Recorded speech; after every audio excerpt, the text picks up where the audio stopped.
Welcome to Hammer of Justice Media, where we give you quality content, honest opinions, and genuine thoughts. We're coming at you with a King of Comedy review to celebrate 100 subscribers.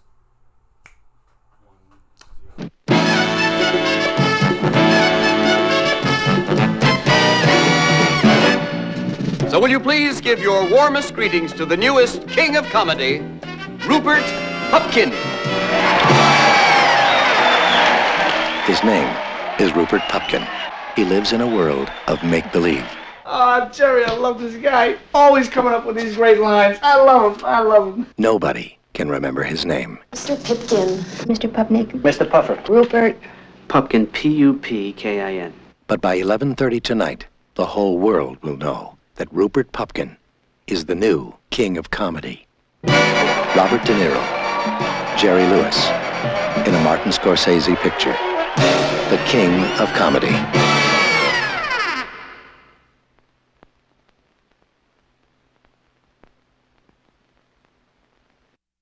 So we want to do something a little bit different with this review.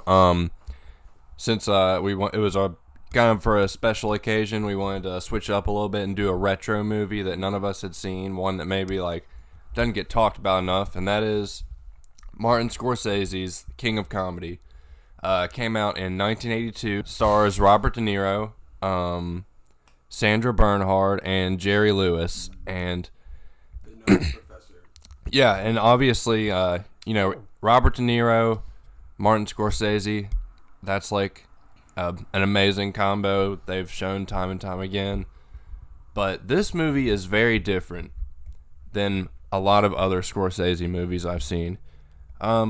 This movie is a very, very dark comedy, and it's really has parts in it that just made me feel so uncomfortable and just made my skin kind of crawl and made me cringe.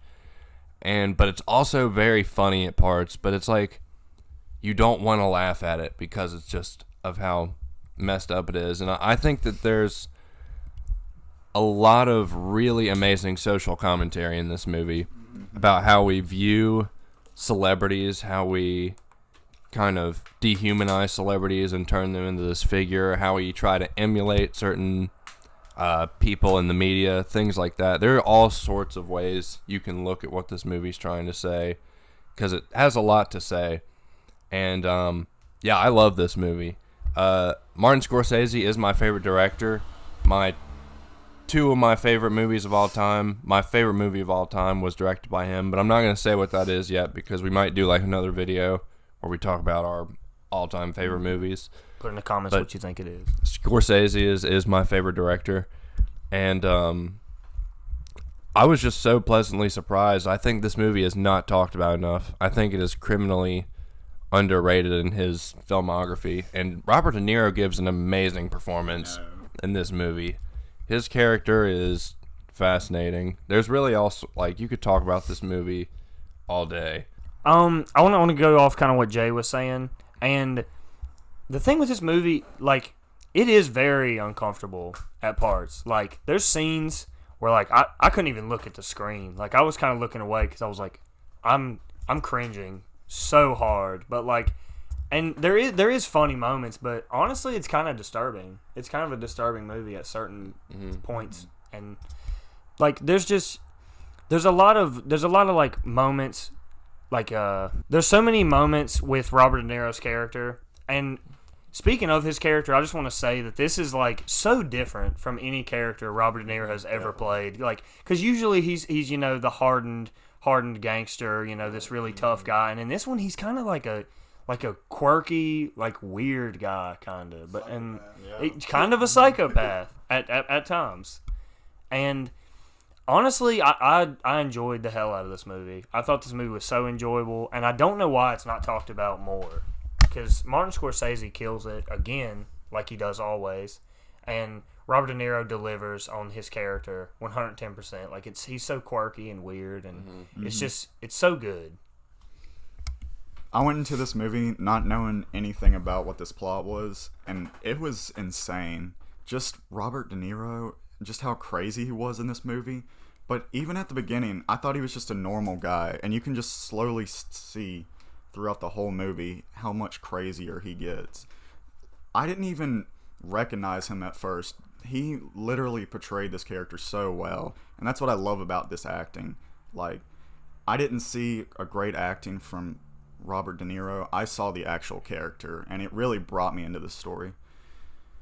Some of the shots in this movie were insane. There's this one shot where he's looking at all these screens of people laughing, and it was beautiful, and it just made me feel uncomfortable, and it just went really well with the vibe of this movie. It's a very dark comedy, like Jay was saying, but the story definitely takes some turns in some ways that you would never suspect. Some characters are actually closer than you would think, or they relate more than you would think, and just how it ends is not what I expected at all.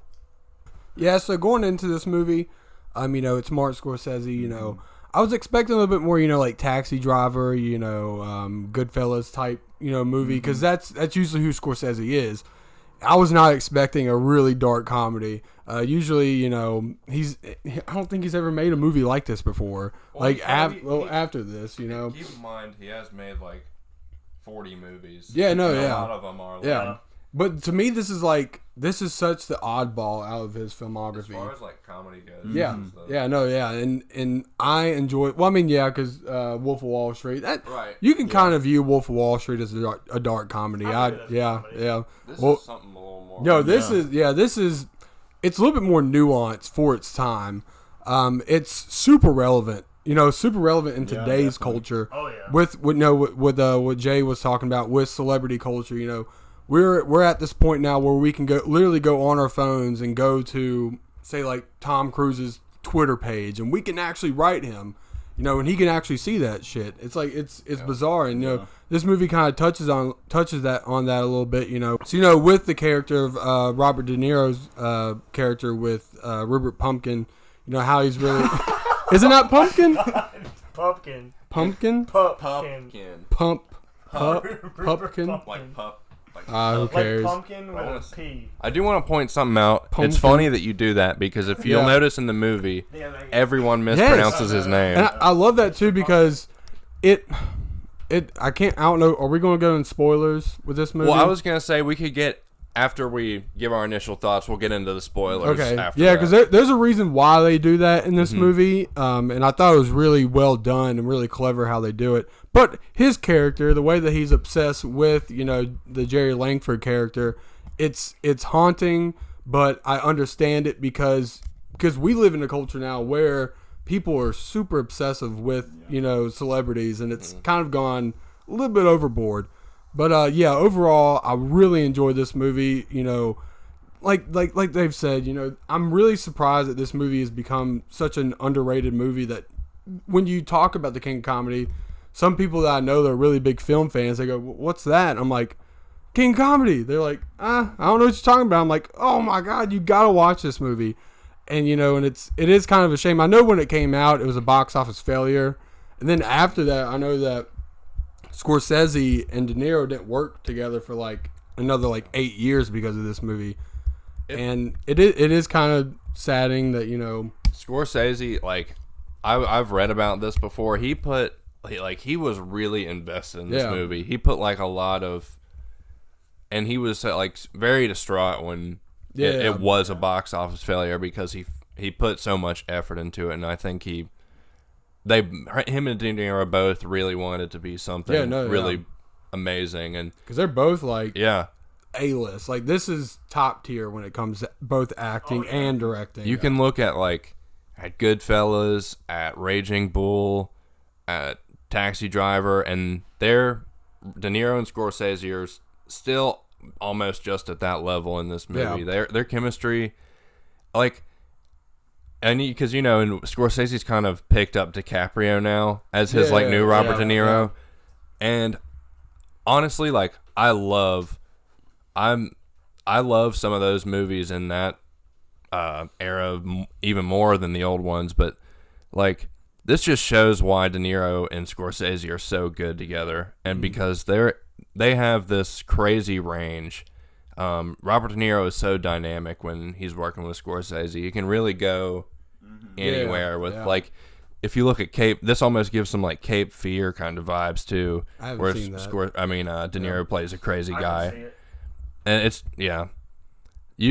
there's one thing I did want to talk about is how many very symbolic shots there are in this movie. There are a lot of very like metaphorical shots, a lot of symbolism in it that I really appreciate. The framing in this movie is absolutely nuts. I watched it a second time with Cameron, and there was one shot that I was like, oh my god, that's a reference to what happens at the end of the movie. That's just incredible, absolutely incredible.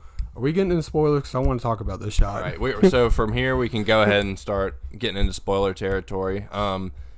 So actually, one thing we should probably do is kind of give like a rough explanation of what the plot is if you've watched this far, and we're about to go into spoilers. So basically, Robert De Niro plays this character, Rupert Pupkin, who he's like in his 30s and he lives with his mother.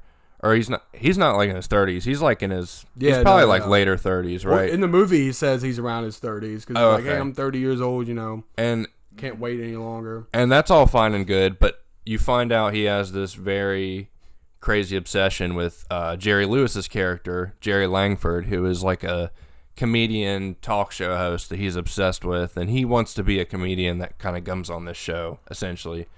And Barbara Bernhardt. I was about to say Harvard. Bernhardt's character is also a crazy obsessed, kind of more crazy obsessed. Well, anyway, yeah, and they're both yeah. So anyway, what did you want to talk about, Brad? So to continue what I was saying with different clothes and different mic, in the shot you see Robert De Niro's character. He's standing like, so there's like a glass door. And he's standing right in front of the glass. And Jerry Langford, he's looking through the glass. Mm-hmm. And towards the end of the film, we see Langford's character. He gets kidnapped at the end of the film by Rupert and the other actresses. I can't remember her name. But those two kidnap Jerry. And, Rupert goes back to the studio. He does his show. And then Jerry ends up escaping. And as he's escaping, he runs past the TV and he sees Rupert on the TV, and the way that he sees it is exactly how he's, was seeing Rupert at his house. He's looking at him through the screen. And in that moment, he realizes that, well, Rupert was right. He is going to be bigger than me. And then towards the end of the film, the last shot, Rupert is coming on his new talk show and he's seeing that Jerry was right because as he's trying to speak, the crowd's overwhelming him. He's not being able to say anything because they keep on chanting his name. The announcer keeps on repeating his name over and over and over. You see at first, Rupert's smiling. He's like, I finally made it. And then his face goes from a smiling face to a really frowny face. He's like, shit, Jerry's right. I do have to deal with all this bullshit. And it's just a cycle that, I guess celebrities and normal folks go through in their daily lives. I don't know. I thought that shot was incredible. Yeah, it's a wonderful shot. With my closing statement, I just want to say that I think this is a great film. I think Robert De Niro knocks it out of the park, as he always does. Him and Scorsese are the dynamic duo once again. And Robert De Niro plays a character that's so different in this film, and I really love that. So I think this is a wonderful film. Yeah, Robert De Niro, he done great with this movie. Some of his best acting, in my opinion. This was a really interesting, crazy movie. I think you should definitely check it out. Yeah, I did love this movie. I loved it a lot. Proves once again why Scorsese is the master and why Robert De Niro is one of the best actors of all time. I feel like this movie is a very, I wouldn't say underrated, but very underappreciated Scorsese entry, comedy, performance, all of that. And I think if you are into a movie that will make you cringe, laugh, and also kind of make you think, you should check this out. There's a lot of insightful stuff in this movie, and I really enjoyed this movie, and I was really happy we did this one to review for our first retro review. Yeah, to go off what they said, I enjoyed this movie. I I do think this is underrated just because it doesn't, like, a lot of people don't talk about it. Yeah. Like, it's Martin Scorsese, and when you bring up Martin Scorsese, you bring up his whole entire filmography, and and no one ever brings up The King of Comedy, which is it's insane. This movie to me is like one of my favorite Scorsese. Oh shit. Okay. To me, this is like one of my favorite Scorsese films. It has that dark comedy that I really enjoy. It has, like they said, the cringy moments where it's so hard to watch, but you want to watch it because you are so invested in the film. The performances are off the charts. Robert De Niro proves, yet again in this film why he's one of the best to ever work in the industry. There's great social commentary, in this film that's relevant for its time and for our time, which is kind of crazy. I love seeing movies like that where the themes are so relevant that they speak to what we're going through in our culture today. And I enjoyed this movie so much. I cannot wait to revisit this movie over and over and over again. Hopefully Amazon Prime doesn't take it off. Please don't. Please don't, Amazon Prime. Yes, keep it on there for the rest of our lives. But yeah, I love this movie. And before we wrap up, I just want to say that we are super grateful for 100 subscribers. We appreciate you guys so much. You guys consistently watch our videos, and we appreciate that. And we would not be doing it without you guys. Okay, I guess. All right. I guess that's deuces. Deuces. Deuces.